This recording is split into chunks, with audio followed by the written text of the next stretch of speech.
You clicked on this video for a reason. There's probably things that you want in life that you feel like there's something stuck in the way of you getting, whether it be your dream job, your dream family, your dream community, your dream home, your dream travels, your dream relationship, world peace. Whoa, let's not get crazy now. No, I'm serious. World peace can be a part of that too. Let's get crazy. This is your dream. This is your imagination. This is your desired reality. So throw every single thing in there that you want. So the first thing that probably pops in your head when you're envisioning the things that you want is that, shit, we have to get back to reality. Wouldn't that be nice? Wouldn't having all these things be nice? Wouldn't living this way be nice? Yeah, but like we have to be practical. We have to be realistic. We have to look at the present situation of the world. Like that's just not gonna happen right now. Forget about that shit. That's the type of thoughts that bring you away from your imagination, which is where all of these things are created. Like everything that exists in the world right now was once only existent in somebody's imagination, and they had the will to bring it into this reality and have other people touch it and experience it. So the reality is that you're envisioning can be brought into this collective reality. The thought of, look at where I am right now, like, yeah, that must be nice, but that's never gonna happen. When you hold on to that belief, like, yeah, that's never gonna happen.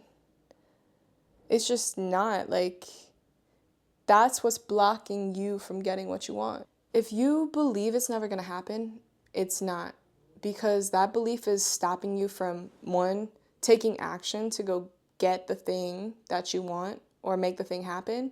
And it's also going to close you off from being receptive when opportunities that align with that dream come into your life. You're not even gonna see them. And this is why I want to show you exactly the steps that I take to break down my own limiting beliefs so that you can put your own dreams into place. Because while you're busy staring at your limiting beliefs, your dream life could be right in front of you and you would never notice. It could slap you on the face and you'd be like, not right now. I'm focused on this. And you're staring straight at your limiting beliefs when what you want is right here, or right under your nose, and you're not taking it. So I have a practice that I want to share with you, and you can take it and build it into your own practice however you would like to. But this is kind of my approach to breaking down my own limiting beliefs so that I can put myself in a state of receptivity to the reality that I want. It's pretty straightforward. So how you change your beliefs, I like to look at it as a practice. Like you have to put it into play every single day, and that's how you get better at it, because it doesn't just happen overnight. Just like if you want to get stronger, you start going to the gym, you don't get super swole after the first day of working out. You have to be consistent and deliberate with it. You have to put in the time and effort and work and really focus on building that strength and going in every day and building it more and being aware and listening to your body as you're going along and being really present. So I think having a playful exploration mindset and an open mind going into things and being really receptive to listening to how you feel. I always recommend journaling. It helps me stay aware of where I am mentally through everything, through my own process, and I can kind of monitor my ups and downs and realize where I'm at when I'm at a certain point and know what to do once I have that awareness of my standing within where I want to be. So I like to break my life into 8 categories when I look at it in terms of goal setting. So category 1, love. Category 2, community. That's like your friends and your family and the people that you're around, your relationships in general. 3 is finance. 4 is fun/recreation, hobbies, whatever you want to call it. 5 is personal development. So that's like your self-improvement. How are you, what are the things that you're doing day to day that work you towards the person you want to be? The sixth one is career. The seventh one is living. So that's like your home, your environment, the city that you live in, the neighborhood that you live in, etc. Your roommates, living situation, family, anything that has to do with your living situation. And the final one is health. So health, fitness, relationship to body, all falls under health, your eating habits, etc. And for each of these categories, I want you to take a moment, a sentence or two, and just write down your goals for each of those that you would like to work towards. And these can be as superficial as you want. For example, like my health and fitness goal at one point in the past, and still kind of in a way now, but it has changed, is that I would like to have visible abs. I would like to be like toned and strong enough to do the things that I want, like walk a few miles straight, or go biking for 10 plus miles in one sitting, or to be able to run 2 miles straight. Like all the things, I think an average human should be able to do day to day, like average healthy human. But yeah, these are like quantifiable, measurable goals. That's why I say they're like kind of superficial. They're just surface level goals. You want like a cute little booty that you can grab? Okay, put that on your goal list. And remember, like all of this is pretty subjective. What I think, especially for health or how you define success, these are subjective things. One person could define success differently than the other. You really have to think about how you define success within each measure of your life. So now that we have those like superficial or material goals out of the way, I want you to think of your goals on a different level now and think of them in terms of relationships. So I like to look at life in the lens that like we as individuals have relationships with every aspect of our lives. I have a specific relationship with my health. I have a specific relationship with my career. I have a specific relationship with my relationships. And those are all based off of my value system. They can be based off of like how you're raised and what you saw in the people around you. But I'm talking about like our ideal situations, because relationships can be changed. Your mindset can be changed and your behaviors can be changed. So how do you want to have a relationship with the different aspects of your life? What values do you want to hold in the actions that you're acting upon, like within those set of values that you have? What do you want those to look like? Like how you connect, how you want to connect with every aspect of your life determines a lot about that aspect. There's a certain awareness level that you have in relationships too. Like, are you aware of the certain patterns that are being played within you and your relationship with your career? Are you aware of the certain patterns that occur in your behaviors in your relationship with your health? So for me, like going back to my health goal, when I took my superficial or material health goal a step further, I looked at the relationship I wanted to have with my health and my body. So this is what I wrote down. I want to be able to have an amazing and healthy relationship with my body where I'm able to move the way I want, feel my body physically, and feel like it represents how I would like to represent myself to the world. I nurture my body the way that it wants to be nourished to help me move in the world the way that I want. I have a healthy communication style with my body, so I listen to it when it tells me it needs something, and it listens to me, to my soul, when I feel like I'm, building something up or I'm feeling my certain emotions. I want to be able to feel them through my body and really listen to those feelings. And yeah, it's also like, it's the vessel that I interact with the world on day to day. So you have to ask yourself what your ideal relationship in each of those 8 categories of your life would look like. What do you want them to look like? How would you feel about that category of your life when you're at a level of being satisfied or content with your relationship with that category of your life? And this is an exercise I encourage you to really sit in your feelings with. Like, sense how your body feels as you're writing down your ideal relationship, because that'll kind of be like a feedback mechanism for you designing these goals, you envisioning these goals in each of the categories. So I would encourage you to pause this video, take as much time as you need to fill out your goal for each of those 8 categories in terms of your relationship goal for each of those 8 categories, and then come back. If you don't know how much time to take, just sit down and try for at least 5 minutes to write all of these. If you need more time, do whatever you want. Hey, welcome back. Now we're going to shift the script a little bit and look at things in a more negative light so you can identify why it is that you are not at the point you want to be yet. So I want you to take that list that you just made. That should be on one piece of paper. On a separate piece of paper, I want you to list those respective 8 categories that I named. Now we're going to be coming back to reality. Quote.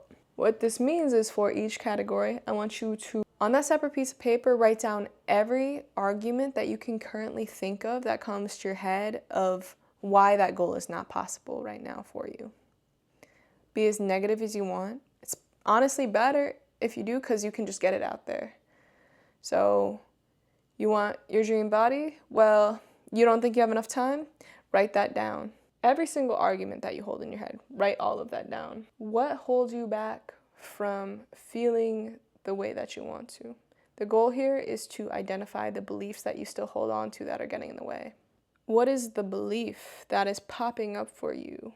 That is the reason you can't currently achieve the goal. What is your brain trying to justify? So I'll give you an example with my health goal.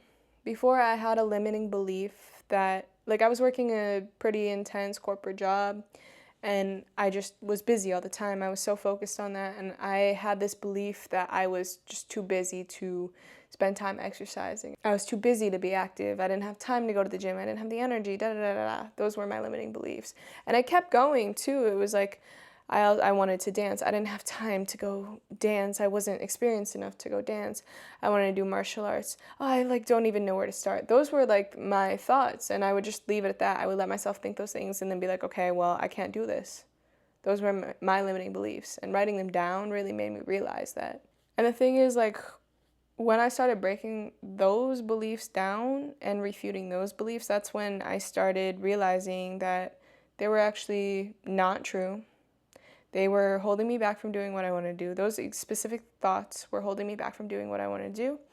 And then because I could identify them, I could prove myself wrong by showing myself that they were wrong, doing the contrary. So yeah, write down those beliefs, because right now you're going to get into refuting those limiting beliefs that you hold on to still. And we're going to, once you write it down, you're visibly identifying the enemy. And those enemies are your thoughts. You're visibly defining what part of your mind you're holding on to that's getting in the way. Reframing is so important in this exercise. So take a few minutes, just get all of your negative thoughts out.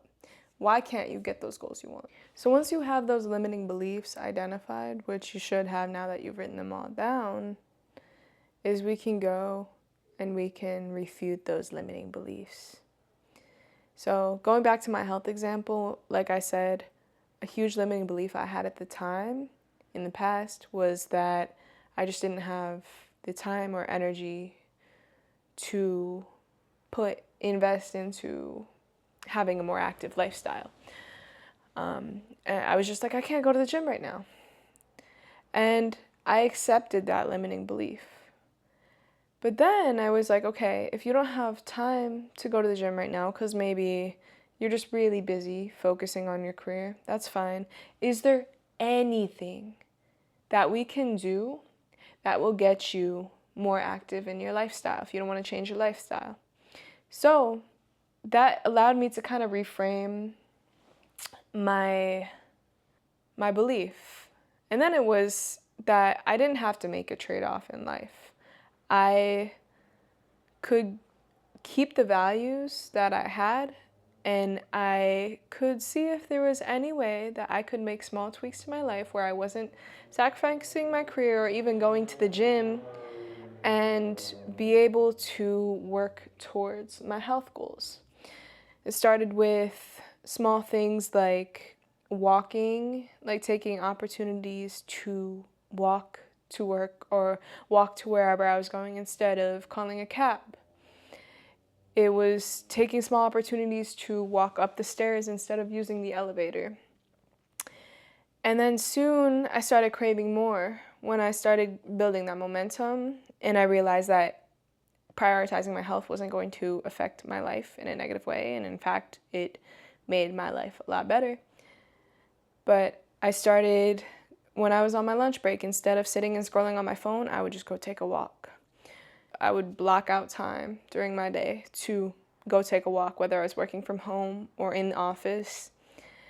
I started to watch at-home workout videos so I could start just doing like workouts at home. I started doing push-ups and sit-ups when I was on long calls where I didn't have to talk or really be engaged. I started finding every opportunity because I was at this point like starting to expand my awareness of the things that I could do in my life to work towards my health goals without sacrificing the rest of them. Unlocking that level of awareness really helped, but it's a practice. I had to show up every day and get better and better and better. And then there got to a point where I was actually ready to find time to go to the gym, whether that just be like I block an hour out of my day, or I go after work, or I do activities with like I go to the gym with my friends. So I didn't have to, I could like hit two birds with one stone and have a social life and focus on that while also like being more active and building my activity and building my health. And then like another limiting belief I had at the time was that I wasn't experienced enough in going to the gym. I like would look like a fool. I was scared of looking like a fool, walking to the gym. And I don't know what to do with the weights. And then all these like buff people are around me laughing at me. That was the fear I had. So I listed that fear down. I acknowledged it, I recognized it. And then I was like, okay, how can I, if that's what's stopping me from going to the gym, how can I fight that fear? So that's when I started watching YouTubers, like watching their workouts and seeing what they were doing. And then I got like a little pair of weights at home and I started working with those and I built up my confidence and then I started going to the gym. And yeah, there are times where you're going to look like a fool if you're doing something for the first time, or if you're just a human, like you're going to make mistakes. But I understand that sometimes people are more risk adverse, so there are certain circumstances where building up your confidence helps you be okay making a mistake because you know you did the best that you could. And so I found ways to build up my confidence there. And then at that point, like I was starting to notice so much of a difference in my health, in my relationship with my body. I started saying no to things like going out and drinking and just eating junk food because I started to get a lot less out of the satisfaction that those things would give me at the time, because I found more satisfaction in building the consistency of my routine and building my relationship with my body in a more constructive way towards the goals that I wanted to work towards. So I found a lot more like long-term satisfaction through that practice than short-term. And then it started getting down to like I had always wanted to go to dance classes, and I knew that would be something that would help me build my relationship with my body, but that was something I was scared of at the time because I just like didn't even know where to start. I'd never grown up doing choreography or doing freestyling, or just like I would dance in the clubs, but it's so intimidating to like go into a studio. So I would find ways to build up my confidence, work up my confidence. I'd like go to, maybe I found a friend that would dance and we would go to the studio together so I wouldn't be the only one there. I like feel like I'm doing it alone. And then I found classes and I made friends in the community and told them my situation. They were super supportive and like introduced me to more people. And over time, I would just keep going to these things and building my confidence and get better and better and better. But knowing that you really desire something and finding whatever belief is holding you back at the time and proving to yourself that that belief, that limiting belief, is not the true reality through action leads you to your next limiting belief, which leads you to proving or disproving that limiting belief as well. And that leads you to disproving that limiting belief and then you can move to your next one, and it's like this self-fulfilling cycle where you have momentum and you can work through those limiting beliefs and work towards your goals. And that's really what I'm trying to get at here. So at this point, like, you have all of your limiting beliefs listed now. And what I want to pose to you is, what can you do today to disprove one of those limiting beliefs for one of your goals? Just one. It doesn't need to be, like, change doesn't happen all at once. A roof doesn't collapse from one gust of wind. It takes so much buildup over so many years to make that change. And that's how any change works. It starts with the little things that you can do right now. So you have in front of you a list of your limiting beliefs. You know exactly what you can work on now. If you find one loophole, I know you're good at finding loopholes because you found excuses galore in your head. Now use that skill, and instead of using that skill against yourself, you can use that skill for yourself. So find one loophole in one of the limiting beliefs you wrote down today and work through it. Disprove yourself. The first mental block is going to be the hardest. But I promise you, once you get through that first one today, once you get done with that first disproving action, the rest of them will come so easy. And now you're aware of those beliefs. That also means you're responsible for them, but I know you're capable of it. So thank you for sitting through this with me today. I hope that this has helped you in some type of way, the way it has helped me. We're all going through this journey, but let's work in the right direction, right? Let's do this. I really appreciate you being here. Good luck. Until next time.